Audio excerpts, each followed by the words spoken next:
problème na biso ezali boye biso na forêt ce problème ça la police mutala pour intervenir la police c'est que la police et souvent dans la police mais oh comme ba pemba ye les enlèvements dans un monde de toi boye qui na mutango makena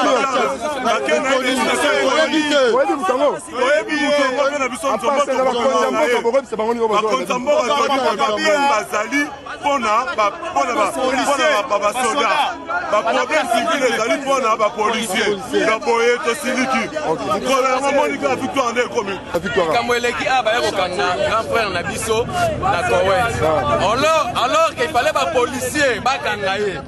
bango ba soldat ya fac baye kokanga alors tolingi biloko wana te mukileza ya kotelema bino mona banja bomona na monde entier oza komona alors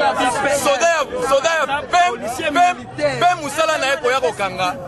militaire ezateka ya kokanga soldat tala sikone na télévision bakamia bato bebi bato babami mabanga masi biloko na wese bebi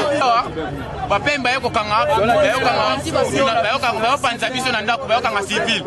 biso fo mokonzi ate ala apesa loi civil te jamais pema kokanga civil fo policier nde akanga civil ndenge ezali sikoyo pema akangi civil akene destination ekoni problème eza awa tofandi justement kuna na esika mosala policier militaire aza pm policier militaire aye kokanga civil on ne sait pas c'est depuis quand esalema na mboka nini d'abord aza na ordre wana te aya kokanga civil parce que ape criminalité donc baza na manduki epuis bazokrimase babeta masasi kote bake na ye balingi te motu alanda sikoyo mituka bato koto nyonso epanzani toyebi te esalema ndenge donc on ne sait pas défense eza na mboka oyo dans liloba na ngai suki eza boye bato na bato basala mosala na bango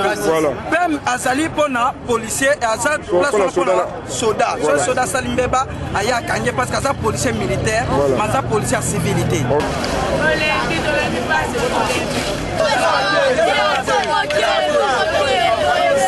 Oh,